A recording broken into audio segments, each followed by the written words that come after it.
I don't know about everyone that's listening, but when I have a chance to sit in the audience and experience a musical performance, a concert event, a great musical showcase, I'm excited. Now, not only am I taken by the great artistry and the musicianship, I really appreciate the effort put in by all the musicians involved. And it's interesting because the greatest way that we get better is actually to follow in the footsteps of those that have gone before us. We replicate success. We learn and grow from others. Hi, my name is Jeff Price, and I'd like to welcome each and every one of you to Intentional Musicianship. This is a podcast where we look at everything that goes on at center stage and the preparation behind the scenes needed to, help transform your performance into an unforgettable experience. I'm here to encourage you and support you and be united together through this thing that we do called music. Now, I love performing at center stage, but nowadays, as I'm a little bit more seasoned, I've really found my joy empowering musicians to go beyond that music stand, beyond the fourth wall of the stage to better connect with our audience. So the idea for this episode was inspired by a Winter Gala concert, an all choir concert that I went to up the road around 17 miles to one of my alma maters. And I was just a member of the community in attendance, paid for my ticket, and joined the community. Now, what stood out to me from this particular event was how deliberately paced the intentional, storytelling that went involved, the choreography that was used, those transitions, a lot of musical transitions, and the connections that they made with the piece selection to create an immersive and memorable experience for each of us that chose to attend. Oh, here was just this last weekend. So today I'm going to try to break down some things that worked really well in the performance and explore ways that we can all replicate their success using the elements that they used in this particular choir show. It's very cross-discipline. It works for every genre. It works for every kind of group that you're in, whether it be a band or a choir or an orchestra, and at various levels. So in the context of the episode, I'm going to sort of try to set the scene of what happened with this community Winter Gala, this choir concert. Try to let you know about how they told the story through some very cool musical segues, how they used choreography and movement, how they used stage and the use of space within the auditorium in a very special way. They had home field advantage, so to speak. How they used this Winter Gala / holiday concert / Christmas concert to give us opportunities for interactive moments. How they use some very creative programming links to help the program just sort of keep the flow going. Some other general takeaways and observations for the day. And then, those final lessons that I think that maybe we can all take away and put in our own performances at center stage. And so to get started with this Winter Gala, and I had mentioned it, this is a holiday show. After Thanksgiving in the United States, 85% of us celebrate Christmas. And so it really is a Christmas concert, but over the years, it's become a winter concert or a holiday concert, trying to mix different cultures and traditions. But for most of us growing up and the music selected, it's the tradition of Christmas music and Christmas carols that we all heard growing up just because of what binds us together as the United States and how popular and important this holiday is to us. And so within the context of this Winter Gala, we had a lot of smart programming choices that quickly linked us to the audience, or that linked them, the performers, to me and the audience. A mix of wonderful traditional Christmas music. And of course, as things have developed, there's always a Hanukkah song or two to sort of put in the mix. And then a lot of other things that we'll label holiday music when we put the term holiday in, that have just a character of sound that sort of make things special. And so when I'm looking at the program, we're on 16 pieces, and we have old Christmas carols. I saw Three Ships. I think Welsh carols. Of course, then they reset it. One's called One Light, and it was based on a Welsh carol, where they added the song Holiday to tango and had some fun with some choreography. Jingle Bells, which then morphed into a mix and play on the Nutcracker. And so after the Nutcracker, Do You Hear What I Hear? Gesù Bambino è Nato, pop holiday classics in the United States, Rocking Around the Christmas Tree, Deck the Hall, other things that have that flavor, because in the winter we can talk about White Winter Hymnal, The Snow. It's very interesting how these songs, even with their words and their sound, evoke a certain response from the audience. Still I Rise, very inspirational. Joy to the World, 8 Days of Lights. Again, we have our Hanukkah flavor. Sleigh Ride, and ending with Oh Holy Night.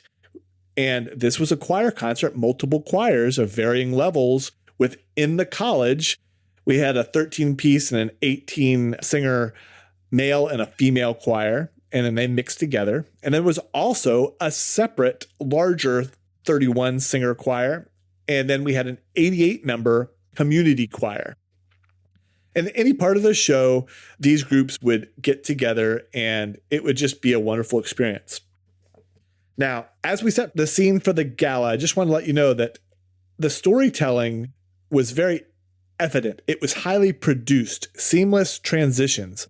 Now, this is different. In many of the episodes, I'll talk about the use of narration to bring the audience in, to keep them engaged, keep their attention, let them know what's happening. In this case, with the 16 pieces from a glance, you could tell this would be a very fast-paced show, a really fun performance, very light, very traditional. And so for this particular performance, they used a lot of musical vamps, play on, play off, a lot of segues, because they had to move singers on and off stage. They did different things to move singers to the front of the stage, to move soloists in and out. And so they really relied on these transitions to put people in position so that then they could start the pieces and, eliminate the dead space, the slow space around a performance to really allow for a better show. The other thing that was really cool about this was the choreography and movement that was in this show. Now, you got to think about this with all these choir levels. These are not dancers. These are not people that are going to spend a ton of time on choreography, but you could really study what they did and what you can do on any kind of genre, any kind of group, of how you can use simple choreography to make your piece more successful. Very easy: lean left, lean right, step to the left, step to the right, bring foot in, lean again. And it was just in a cycle that really fit these pieces, which a lot of times had a very simple form.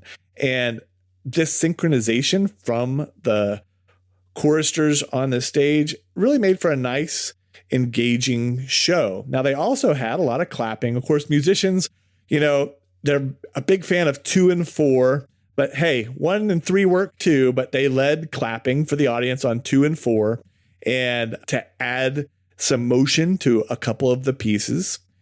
And they also had simple touches with their costuming. Of course, it's the holidays, and so the Christmas season and the holidays, and I'm a big fan of Christmas music. I would listen to it all year long, especially in July, Christmas in July. But we had Santa hats. Everyone had some sort of red flare or green flare. We had reindeer accessories, antlers on people's heads, in their hair. It's just that festive, evocative mood that was set by the choral folks. And they also had music folders that every piece, something would happen. And, if they had folders on one piece, they would put them down the next piece. And if they had Santa hats on for one piece, they'd take the Santa hats off. If they had the reindeer antlers on, then they would take those accessories off. They would always do something thoughtful.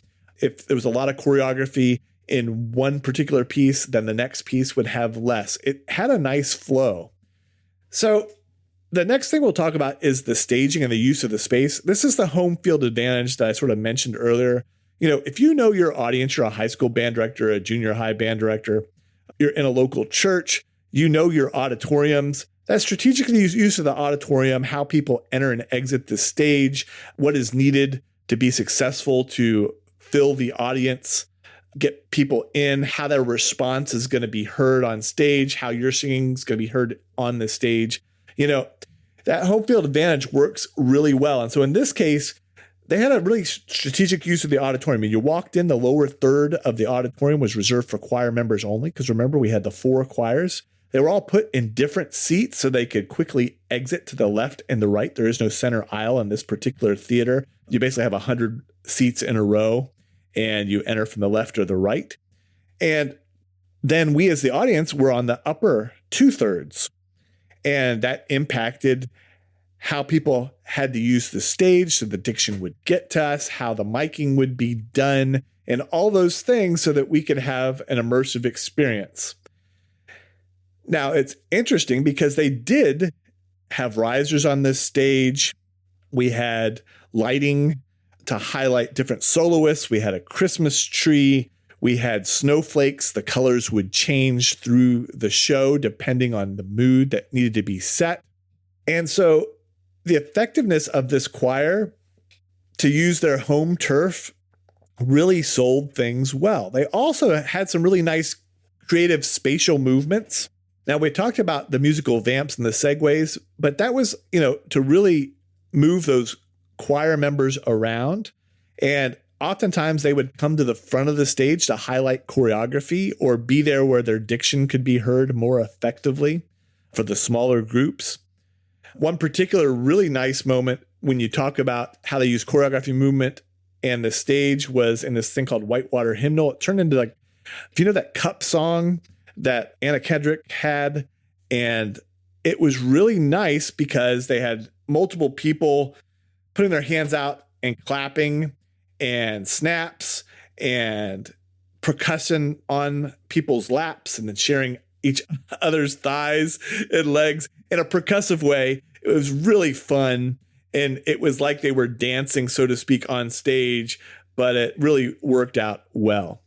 Now, the other thing that worked out well with the space was the use of the conductors. So sometimes, because they had to use the front of the stage, they would bring the conductor and they would conduct from that third part of the bowl reserved for the choir.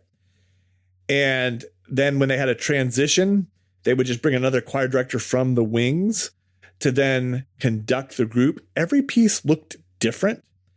Every piece had a different mood. And that really kept the flow going. It made it seem like a very highly produced show, and it really was. Now, this show had a lot of interactive moments because this is a holiday program, Christmas program. And there were a lot of sing-alongs. So we had the Jingle Bells and the Deck the Halls that we used as part of our musical segues.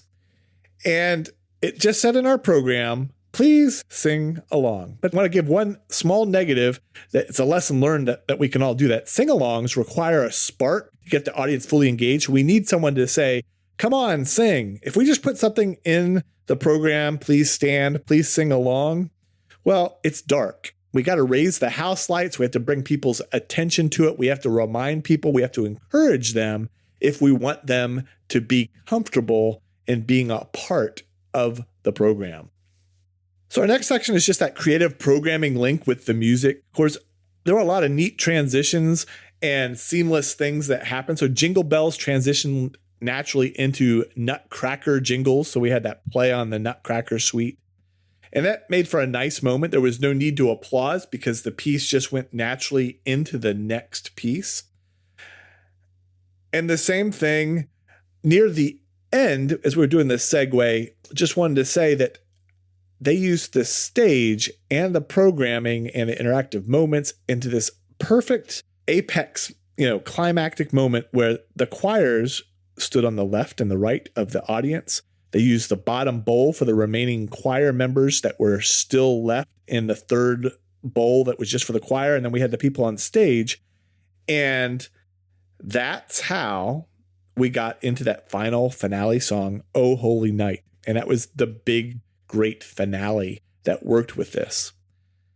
And the really interesting thing about that, as I was thinking about that with "Oh Holy Night," is I'm not a big fan. Sometimes it could just be a long, drawn out solo. And because I've heard it so much time, it sort of lost something for me. Adding these extra elements of the staging and the movement and the segue to get there, and that ability of how to link that from this big high from Sleigh Ride to then add to one more extra layer when we're immersively surrounded really worked out well. So my takeaway and observations from this is, intentional planning and those deliberate rehearsals that you have, they take away the slow moments. Those imperfect transitions become natural. It becomes more highly produced. It's really what we want with our performances. We want to make sure that there's a natural flow with what we're doing, but we don't have to worry about things that go, not exactly right. Those small imperfections sort of make us, those performances unique. Just because the sing-alongs didn't work quite as well didn't mean it wasn't a great idea. Because if you plan it, it's better than if you wing it. Hope is not a good plan, but preparation allows you to have the parameters for greater success. And so any negatives, that things that just didn't quite work out, they were outweighed by this amazing flow and the overall success of the show. And the last takeaway from this is just that the music and the elements that go into the show about, how to use different soloists, different percussive instruments the players might use, a different drum set to help sort of drive a different song home in a different way. They enrich the performance. So we got to, outline those moments and create those memories for folks, sort of sketch them out.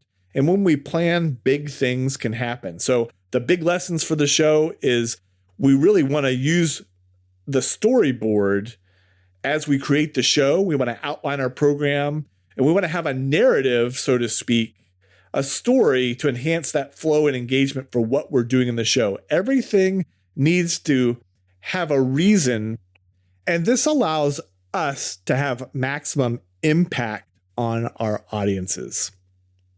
And that really is why we plan our transitions and we use musical elements and movement to connect pieces seamlessly. Sometimes we select pieces and we select key centers, and we do a lot of things to get from one piece to the next piece. It's a great lesson to learn from what they did.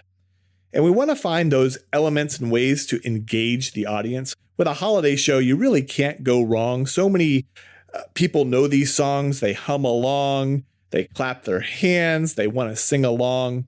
And these are the kind of things that we want to try to place in our show. But remember, if we engage our audience and we want them to interact, we can have spontaneity, but sometimes it's nice to have a little leadership if we want to actually control that moment and get folks to go where we want them to go. Perfect example is 2 and 4.